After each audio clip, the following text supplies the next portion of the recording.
গাধাকে সৃষ্টি করার পর তাকে বলা হলো সকাল থেকে সন্ধ্যা পর্যন্ত তাকে ক্লান্তিহীন পরিশ্রম করতে হবে, সারা জীবন তাকে পিঠে ভারী বোঝা বইতে হবে, খেতে পাবে শুধু ঘাস, আর তার মাথায় কোনো বুদ্ধি থাকবে না। তার আয়ু হবে 50 বছর। গাধা করজোড়ে সৃষ্টিকর্তাকে বলল, আমি এত বছর বাঁচতে চাই না, আমাকে 20 বছর আয়ু দেওয়া হোক। সৃষ্টিকর্তা সেটাই মঞ্জুর করলেন। কুকুরকে যখন সৃষ্টি করা হলো তখন তাকে বলা হলো যে সে হবে মানুষের সবচেয়ে বড় বন্ধু, কিন্তু সে খাবে মানুষের উচ্ছিষ্ট, এবং তার আয়ু হবে 30 বছর। কুকুর সৃষ্টিকর্তাকে বলল, আমি এত বছর বাঁচতে চাই না, আমাকে 15 বছর আয়ু দেওয়া হোক। সেটাই মঞ্জুর করা হলো। এরপর বানরকে বলা হলো, তুমি শুধু গাছের এ ডাল থেকে ও ডালে ঝুল খাবে এবং নানান রকম ফন্দি ফিকির করে মানুষকে আনন্দ দিবে, তোমার আয়ু হবে 20 বছর।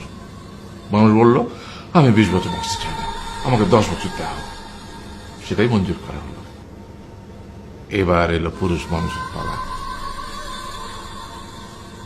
তাকে বলা হলো যে তুমি হলে প্রাণীকুলের মধ্যে সবচেয়ে বিচক্ষণ এবং বুদ্ধিমান, সেই জন্য তোমাকে প্রাণীদের শিরোমণি করা হলো এবং তোমার আয়ু হবে 20 বছর।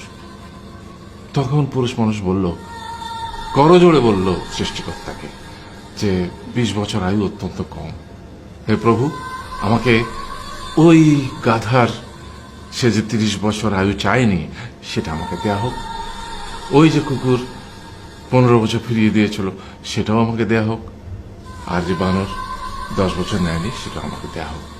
20 বছর অত্যন্ত কম, আমি দীর্ঘদিন বাঁচতে চাই। সৃষ্টিকর্তা সেটাও মঞ্জুর করলেন। তারপর কি হলো?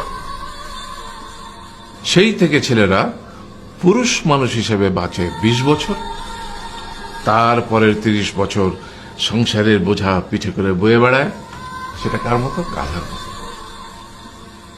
তারপরের 15 বছর সে তার ছেলে মেয়েরা যা দেয় সেই রকম ঠিক কুকুরের মতো উচ্ছিষ্ট খেয়ে বাঁচে।